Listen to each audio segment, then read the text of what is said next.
Hi. Welcome to our channel. Rathna Sir Maths Classes.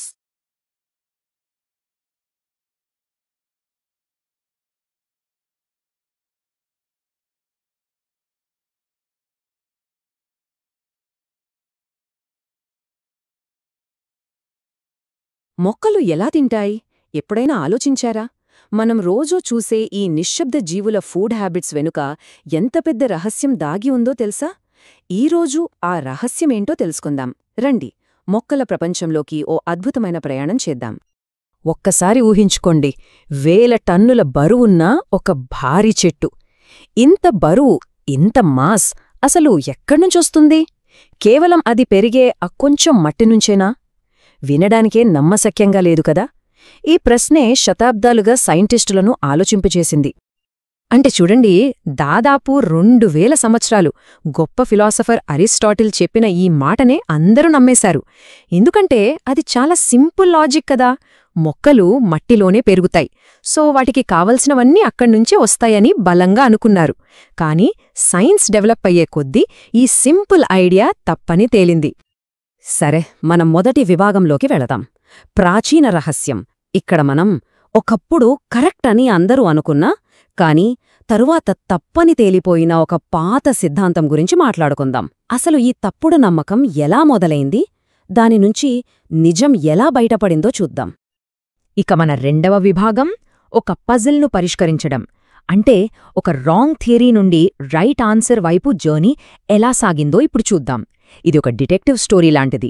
చాలామంది సైంటిస్టులు వాళ్ల ప్రయోగాలతో ఒక్కో క్లూని ఎలా యాడ్ చేశారో తెలుసుకుందాం. ఈ టైమ్లైన్ చూస్తే చాలా ఇంట్రెస్టింగ్గా అనిపిస్తుంది. నాలెడ్జ్ అనేది ఒక్కసారిగా రాలేదు, మెల్లమెల్లగా ఒక్కో ఇటుక పేర్చినట్టు ఎలా బిల్డ్ అయిందో ఇది చూపిస్తోంది. చూడండి, వాన్ హెల్మాంట్ నీటి ప్రాముఖ్యతను కనిపెడితే ప్రీస్ట్లీ ఏమో గాలి గురించి చెప్పాడు. ఫైనల్గా ఇంగన్హౌస్ వచ్చి సూర్యరశ్మి పాత్రను గుర్తించాడు. అంటే ఒక సైంటిస్ట్ ఆపిన దగ్గర్నుంచి ఇంకొకరు మొదలుపెట్టి నెమ్మదిగా ఈ పజిల్ని పూర్తి చేశారన్నమాట. ఓకే, మన మూడవ విభాగం, మొక్క యొక్క వంటకం. సరే, ఇంతకుముందు సైంటిస్టులు కనుక్కున్న క్లూస్ అన్నీ ఇప్పుడు మన దగ్గర ఉన్నాయి కదా. వాటన్నింటినీ కలిపి చూస్తే మొక్కలు తమ ఆహారాన్ని ఎలా తయారు చేసుకుంటాయో అనే కంప్లీట్ పిక్చర్ మనకు కనిపిస్తుంది. మరి ఆ అద్భుతమైన ప్రాసెస్ ఏంటో ఇప్పుడు తెలుసుకుందాం. సో సింపుల్గా చెప్పాలంటే, మొక్కలు చిన్న చిన్న ఫ్యాక్టరీలా పనిచేస్తాయన్నమాట. గాలి నుంచి కార్బన్ డయాక్సైడ్, నేల నుంచి నీళ్లు, ఆకాశం నుంచి సూర్యరశ్మి. ఇక ఫైనల్గా తమ ఆకుల్లో ఉండే క్లోరోఫిల్ని ఉపయోగించి అవి తమకు కావాల్సిన ఫుడ్ని తామే తయారు చేసుకుంటాయి. ఎంత అద్భుతం కదా ఇది! ఈ అద్భుతమైన ప్రక్రియనే మనం కిరణజన్య సంయోగక్రియ అంటే ఫోటోసింథసిస్ అని పిలుస్తాం. ఇది మన భూమి మీద ఉన్న జీవానికి మూలాధారం అని చెప్పొచ్చు. ఇంకో ఇంట్రెస్టింగ్ విషయం ఏంటంటే, ఈ ప్రాసెస్లో మొక్కలు మనకు కావలసిన ఆక్సిజన్ని కూడా రిలీజ్ చేస్తాయి. అంటే మనం పీల్చే గాలి కూడా ఈ వంటకం నుంచి వచ్చిన ఒక బై ప్రోడక్ట్ అన్నమాట. అయితే కథ ఇక్కడితో అయిపోలేదు. కిరణజన్య సంయోగక్రియ అనేది బేసిక్ ఎనర్జీని అంటే చక్కెరను మాత్రమే ఇస్తుంది. మనకు కేవలం శక్తి ఉంటే సరిపోదు కదా, విటమిన్లు, మినరల్స్ కూడా కావాలి. సేమ్ మొక్కలకు కూడా అంతే. అవి పూర్తిగా పెరగాలంటే నైట్రోజన్, ఫాస్ఫరస్ లాంటి వేరే పోషకాలు కూడా మట్టి నుంచి అవసరం. అందుకే రైతులు ఆకులు పసుపుగా మారినప్పుడు ఎరువులు వేసేది. రైట్, ఇక మన నాల్గవ విభాగం, వింత ఆకలి ఉన్న మొక్కలు. మొక్కలన్నీ ఒకే రకమైన రెసిపీ ఫాలో అవుతాయని అనుకుంటున్న టైంలో కొన్ని మొక్కలు మనల్ని సర్ప్రైజ్ చేస్తాయి. అవి రూల్స్ని బ్రేక్ చేస్తాయి. వాటి ఫుడ్ హ్యాబిట్స్ చాలా చాలా వింతగా ఉంటాయి. అవేంటో చూద్దాం రండి. ఈ స్లైడ్లో 2 రకాల జీవన విధానాలు కనిపిస్తున్నాయి. చాలా మొక్కలు ఆటోట్రోఫ్స్ అంటే స్వయం పోషకాలు. సింపుల్గా చెప్పాలంటే అవి తమ ఫుడ్ని తామే వండుకుంటాయి. కాని కొన్ని మాత్రం హెటరోట్రోఫ్స్ అంటే పరపోషకాలు. అవి ఆహారం కోసం వేరే వాటి మీద డిపెండ్ అవుతాయి. అవి దొంగలు కావచ్చు, వేటగాళ్లు కావచ్చు, లేదా ప్రకృతిలో రీసైక్లర్గా కూడా ఉండొచ్చు. మొదటి రూల్ బ్రేకర్, కస్కూటా లేదా బంగారు తీగ. దీన్ని ఒక లేజీ ప్లాంట్ అనొచ్చు, ఎందుకంటే ఇది వంట చేసుకోదు. దానికి బదులుగా ఇంకో మొక్క మీదకి పాకేసి హస్టోరియా అనే తన స్పెషల్ రూట్స్తో ఆ మొక్క కష్టపడి తయారు చేసుకున్న ఫుడ్ని మొత్తం దొంగిలిస్తోంది. అంటే కంప్లీట్గా వేరొకరి కష్టం మీద బతికేస్తోందన్నమాట. ఇక రెండవ రకం, పూతికాహారులు. ఇవి ప్రకృతిలో రీసైక్లర్లుగా పనిచేస్తాయి. ఉదాహరణకు ఫంగస్, పుట్టగొడుగులు.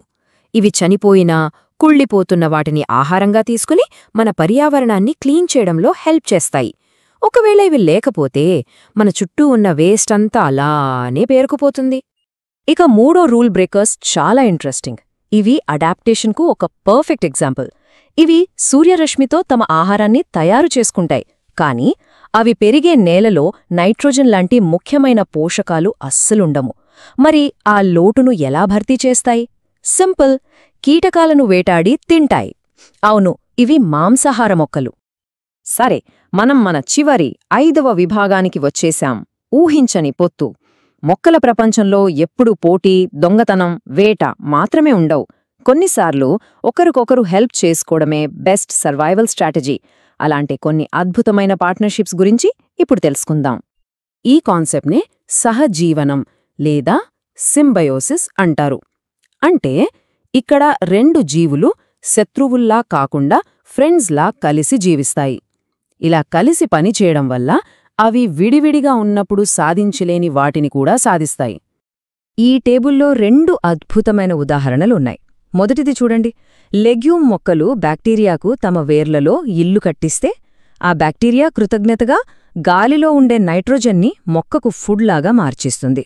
అలాగే లైకెన్లలో కూడా అంతే. శైవలం ఫోటోసింథసిస్ చేసి ఫుడ్ తయారు చేస్తే శిలీంధ్రం దానికి రక్షణ కవచంలా ఉంటుంది. ఇది ఒక పర్ఫెక్ట్ టీంవర్క్ అన్నమాట, ఒకరికొకరు సహాయం చేసుకోవడం. సో ఈరోజు మనం చూసినట్లుగా మొక్కలనేవి కేవలం గాలి, నీరు, సూర్యరశ్మిని ఉపయోగించి మన ప్రపంచాన్నే నిర్మించాయి. ఈ సున్నితమైన ప్రక్రియ భూమిమీద ఉన్న దాదాపు ప్రతీ జీవికి ఆధారం. ఇప్పుడొక్కసారి ఆలోచించండి. ఈ అద్భుతమైన వంటకానికి ఏ చిన్న భంగం కలిగినా ఏమవుతుంది? ఆ తర్వాత మన ఉనికి సాధ్యమేనా? ఈ ప్రశ్నతో ఈ విశ్లేషణను ముగిస్తున్నాను. If you like this content, please subscribe and like and share to your friends. Thank you. See you all with the next video.